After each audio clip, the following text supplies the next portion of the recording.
Mapapaikot kaya siya ng susunod na young artist? I am Naomi Alicia De Leon. You can call me Misha. I am 10 years old from Santa Rosa, Laguna. Nung about 4 years old po si Misha, na-discover ko po yung talent niya sa singing. Nakita ko po kasi siya, nahawak niya yung brush, kumakanta siya gamit yung brush. Then, nagkaroon po ng opportunity rin sa school na magkaroon ng singing contest, sinalik po siya.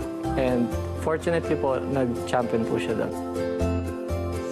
Misha, alam ko kayang-kaya mo yan. Tulad na sinabi ko sa'yo lagi na always give your 100% and I'm sure magiging okay ang lahat. Daddy, thank you for loving me and supporting me.